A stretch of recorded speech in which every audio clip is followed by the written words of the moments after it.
Ok, chicos, buenos días con todos. Vamos a cambiar un poco el sistema. eh, a partir de la próxima semana, en la primera clase de la semana, o sea, los lunes para el B y los martes para el A, vamos a poner un tema nuevo, ¿sí? Y el viernes, que hacemos, vamos a seguir haciendo esta clase en conjunto, los dos paralelos, vamos a reforzar esa clase de la semana. Ustedes, donde dice participantes, en la parte de abajo a la derecha tiene lo que dice levantar la mano. ¿Sí? Yo voy a hacer preguntas sobre los temas que hemos visto y eh, el que quiera responder, por favor, me levanta la mano. Me gustaría, si fuera posible, los que pudieran, si ojalá fueran todos, encender las cámaras para poder verlo.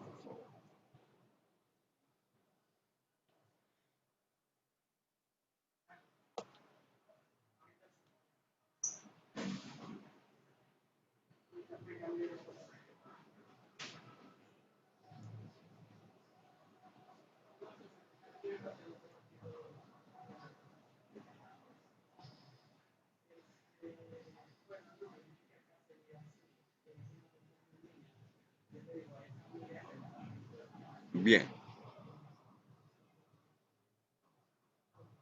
Eh,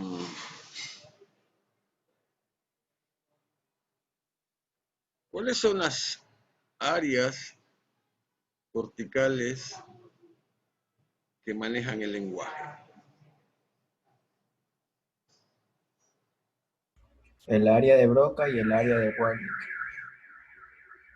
Ya, acuérdense que es preferible que... No, no es a mano, Edward. En participantes, en la parte de abajo a la derecha, si tú eres participante, abajo a la derecha dice subir la mano, bajar la mano, etcétera, etcétera. El Ya, área, muchas gracias. ok, el área de Broca y el área de Wernicke. ¿Y qué números tienen esas áreas?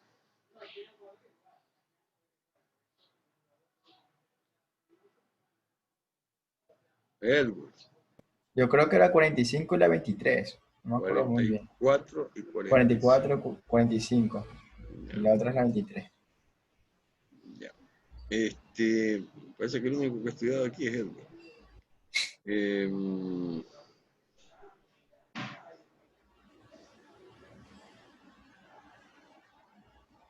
¿Cuál es un requisito fundamental, chicos, para hablar? ¿Qué necesita una persona para poder hablar? Requisito sin qua non. Sin ese requisito, una persona no puede hablar. ¿Qué se necesita para hablar? Jonathan. Pues, Bueno, que una persona puede escuchar, porque una persona que no escucha no habla. Muy bien. O sea, una persona, por eso el sordomudo es mudo porque no escucha y si no escucha no puede aprender a pronunciar las palabras. María Lorena, esa no era esa mano. En participantes abajo a la derecha dice levantar la mano. Bien.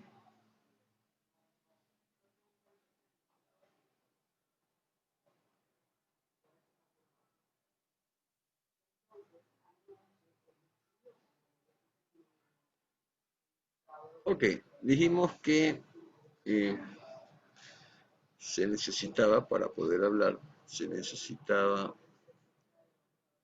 poder escuchar. Eso es parte de los sentidos, ¿no es cierto? Visión, audición, etc. ¿Qué otra cosa, qué otra cosa necesitamos tener íntegro para poder hablar? Aparte de la audición, qué otra cosa? Marcelo Reyes. Tener una buena conexión cerebral en este caso. Que todas las conexiones, que todo el área estén bien, que no tenga ni una, que todo esté bien conectado, mejor dicho así. ¿No? ¿Alguien más? Edward, ¿tú volviste a levantar la mano? Sí, que lo que es la actividad motora esté bien, porque obviamente si no hay una actividad motriz no podemos mover los músculos. ¿Cuál actividad motora? Sería a nivel global, pero más importante en nosotros sería la facial, los que están encargados de los músculos con los articuladores O sea, es actividad motora de los músculos de la fonación. de la fonación. ¿Sí? Porque yo puedo tener una parálisis facial, que tengo la cara virada, pero puedo hablar. Ya son la integridad. Entonces, haciendo así como una especie de resumen, ¿qué necesito para poder hablar? Primero, poder escuchar. Segundo, poder tener las áreas del lenguaje íntegras, o sea, sanas. Y tercero, tener la estructura anatómica del lenguaje, o sea, laringe, faringe, lengua y todas esas cosas en buenas condiciones para que yo pueda formar las palabras.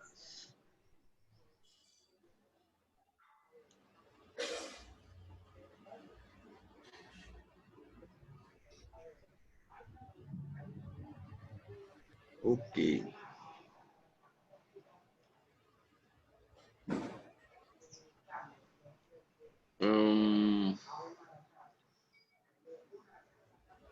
¿Alguien me podría decir qué es la afasia? Alejandro Mendoza. Hola, la afasia es la pérdida de la capacidad de producir o comprender el lenguaje. Y Ya. esto también se da debido a lesiones del hemisferio dominante, de lesiones en las áreas especializadas. ¿Cuáles serían esas áreas especializadas? Lo que sería el área motora, como el área de Broca o el área de Wernicke. Ah, muy bien.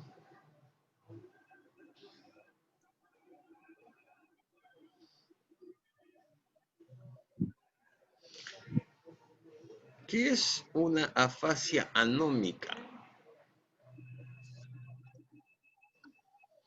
Génesis.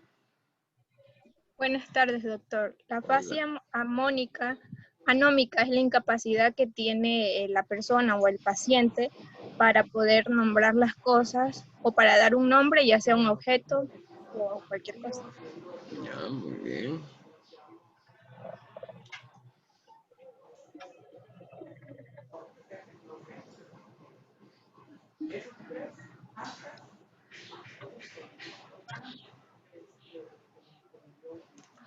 Nosotros habíamos dicho que habían afasias por lesión de la corteza del lenguaje. Creo que también había afasias por lesiones subcorticales, como por ejemplo la afasia estriatal, que era una afasia secundaria a una lesión del cuerpo estriado. ¿Sí?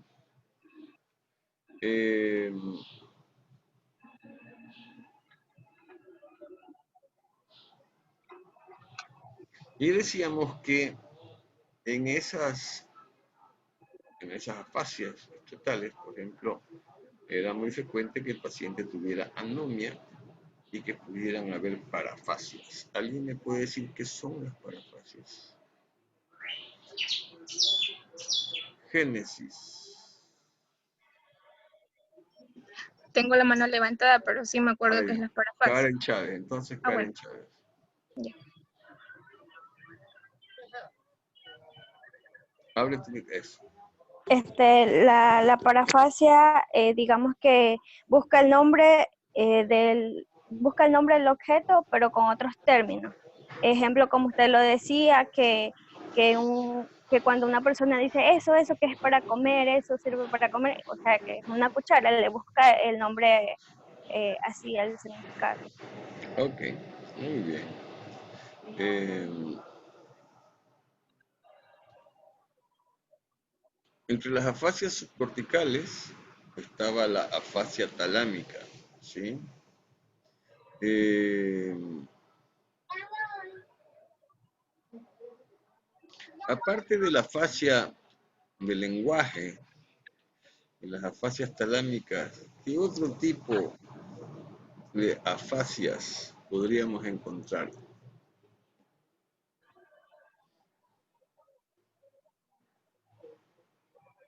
¿Tú sigues teniendo la mano arriba, Karen, o Jonathan Castro? También podemos encontrar lo que son las afasias cruzadas, que es cuando una persona diestra presenta una lesión en lo que es en su hemisferio derecho. Ya, no, pero en las afasias talámicas, el paciente comienza haciendo una afasia del lenguaje, eh, de la cual se comienza a recuperar bastante bien, pero tiene otro tipo de afasia, de la cual ya no se va a recuperar también. ¿Cuál es ese otro tipo de afasia? Grexi.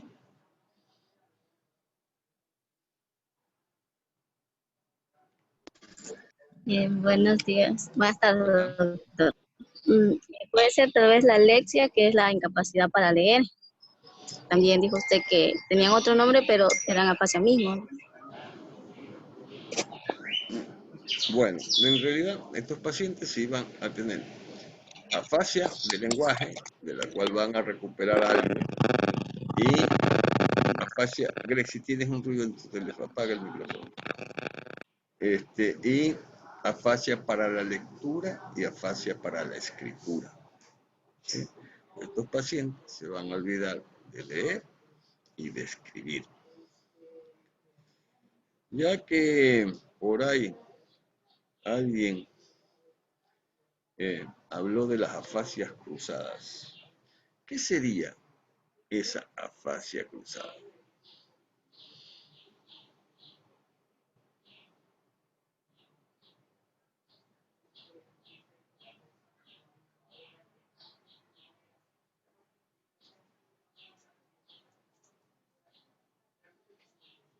Michelle. Esta es la que aparece en lo que, a ver, aparece en el sujeto por una lesión en el hemisferio no dominante. Bien.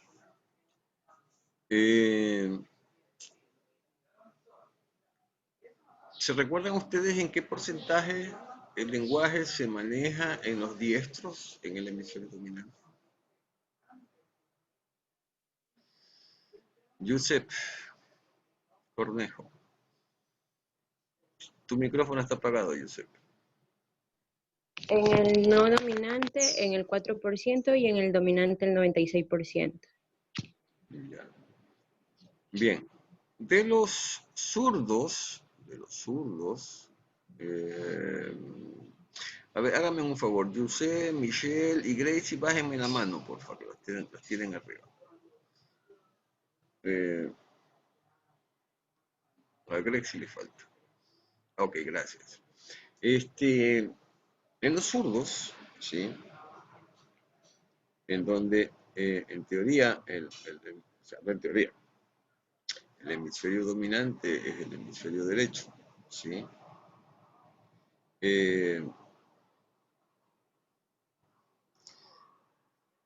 Se dice que un 70%,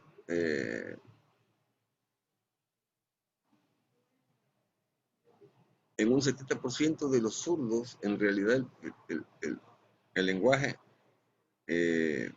está representado en el hemisferio izquierdo y que apenas un 15% en el hemisferio derecho, ¿sí?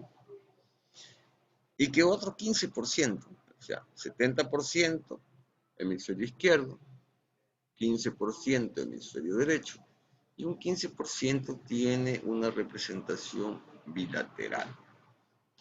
Bien, yo pregunto, ¿cuáles son las causas que podría haber para que una persona tenga representación del lenguaje en ambos hemisferios?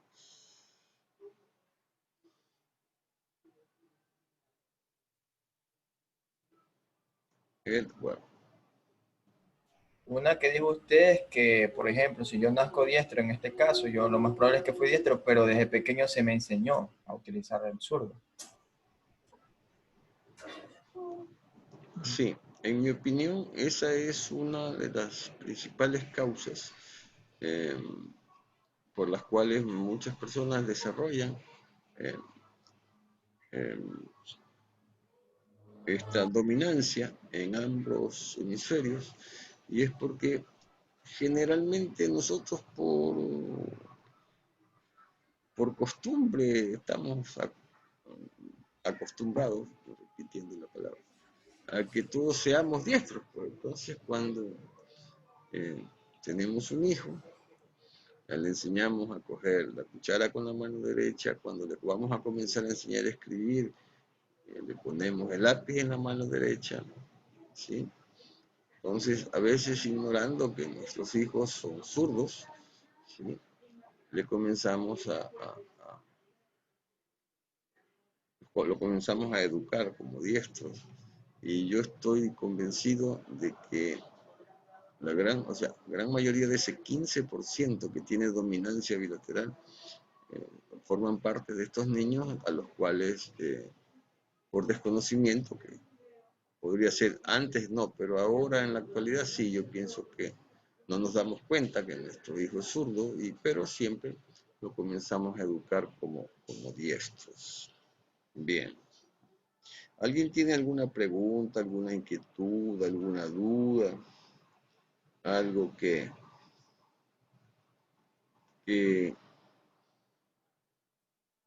quiera alguna aclaración en algo.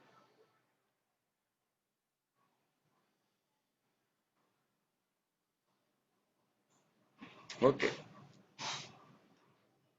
¿Qué es la agnosia?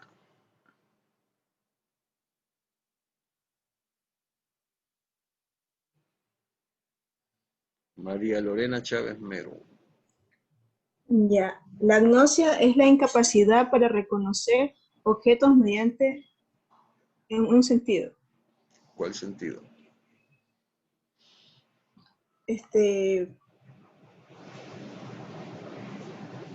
O sea, él puede, no reconoce los objetos.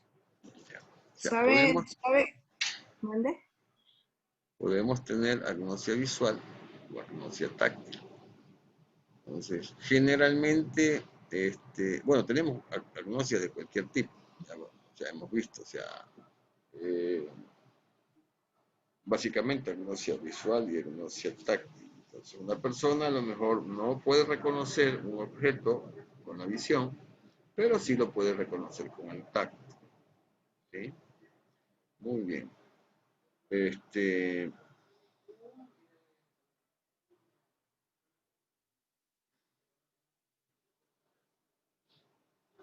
¿Qué es la prosopagnosia, chicos?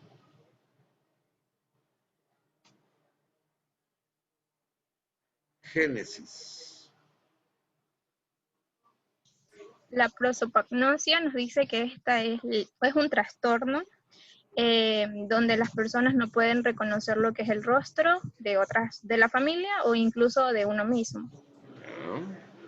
Oigan, chicos, ¿cuántos son los mismos? Alejandra M.E., tienes abierto el micrófono.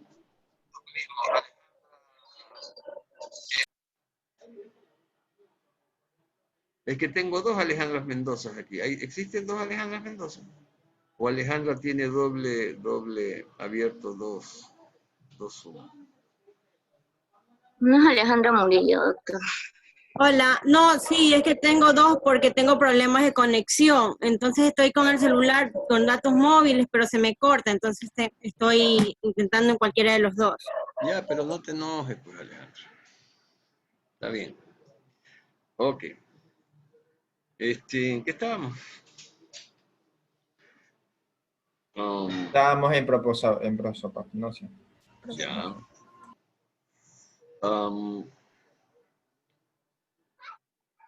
Cuando una persona tiene una lesión en el hemisferio no dominante, ¿qué tipo de agnosia va a tener ese paciente?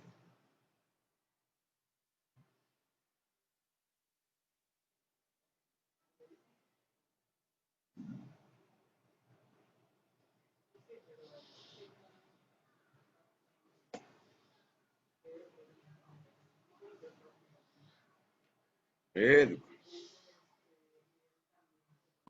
No sé si esté mal, creo que no es la esterognosia o la perceptiva.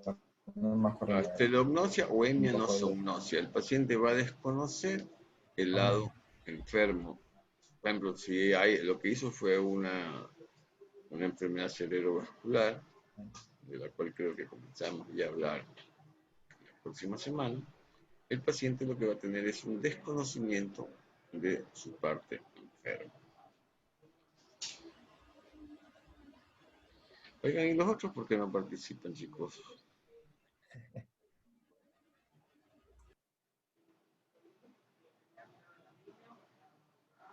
Bien. ¿Qué es una apraxia? Edward, baja tu mano, por favor. ¿Qué es una apraxia?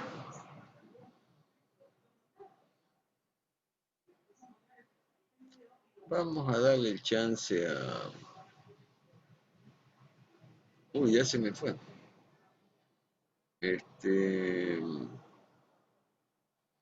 Josep Cornejo. Hable tu micrófono. Sí. Ya, la apraxia es la incapacidad para ejecutar movimientos voluntarios, que esto a pesar de tener el deseo o la capacidad física para realizar los movimientos. Ya.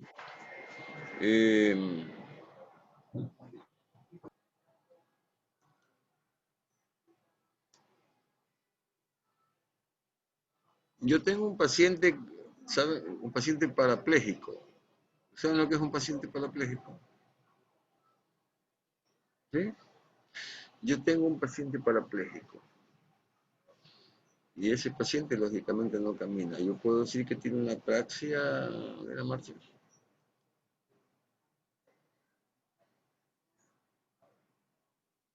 Jonathan. Una apraxia ideomotora, ¿Ya? porque no puede realizar acciones motoras completas. ¿Bien? ¿Alguien más quiere opinar?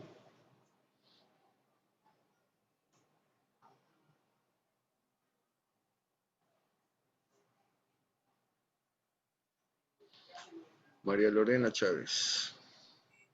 Como son es la incapacidad para ejecutar movimientos voluntarios ya aprendidos, o sea, lo que ya han perdido la capacidad de poder moverlo. En este caso, la paraplegia no puede realizar el mismo movimiento que hacía antes, los mismos movimientos. ¿Tiene apraxia o no tiene apraxia? Sí, sí tiene apraxia. Josep, ¿tú qué opinas?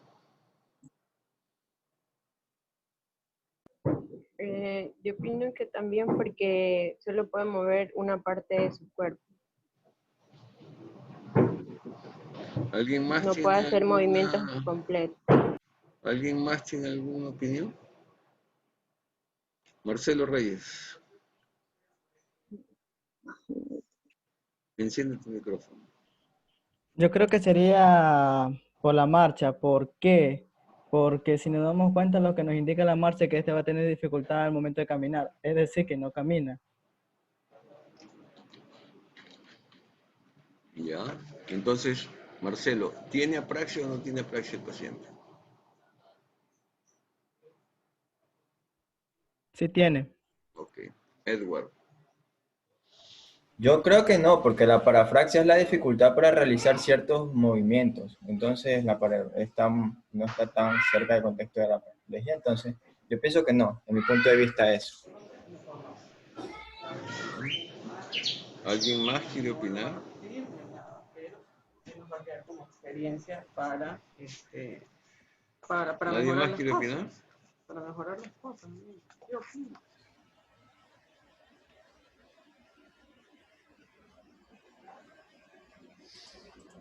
Apraxia, sí estoy compartiendo pantalla, ¿no? Ah, ya. Sí, Apraxia es la compartiendo. incapacidad para ejercer movimientos voluntarios aprendidos a pesar del deseo y la capacidad física para realizar los movimientos. Si ese paciente es parapléjico, no tiene capacidad física para hacer el movimiento. O sea, un paciente que tenga una apraxia motora tiene que tener integridad de los movimientos. Si no, no puede tener apraxia. El hombre no camina por una lesión de su médula. No es que no camina porque se olvidó de caminar. Entonces, aquí el concepto está clarísimo. Incapacidad para ejecutar movimientos voluntarios aprendidos a pesar de tener el deseo y la capacidad física para realizar los movimientos.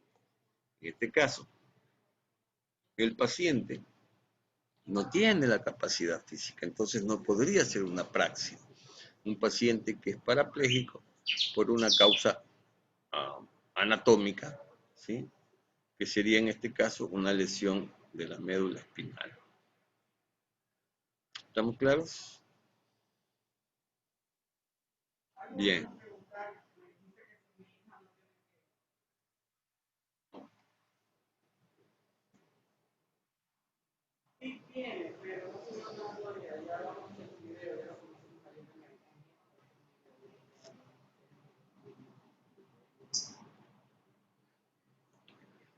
Habíamos hablado en 2 clases de las agnosias motoras y decíamos que una agnosia motora era la incapacidad que tenía un paciente para hacer un movimiento coordinado, ¿sí? O para recordar o memorizar esquemas motores, ¿sí? Que en el fondo también sería una apraxia, ¿ya?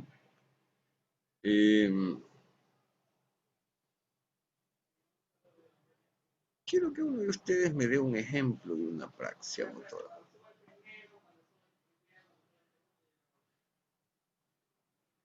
Inventen un ejemplo cualquiera de una apraxia.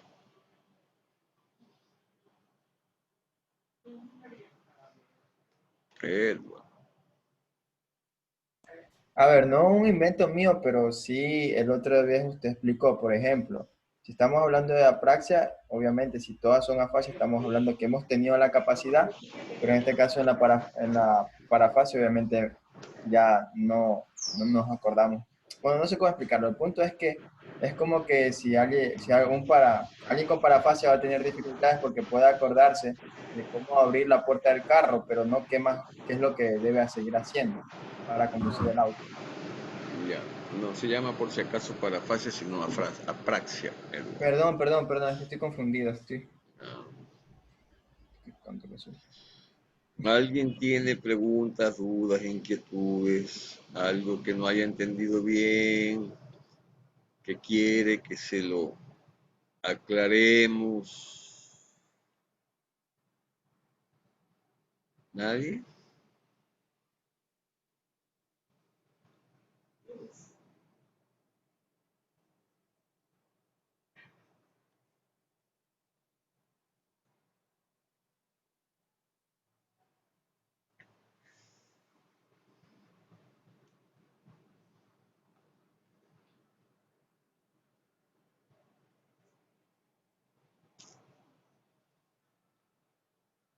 ¿Nadie tiene ninguna pregunta?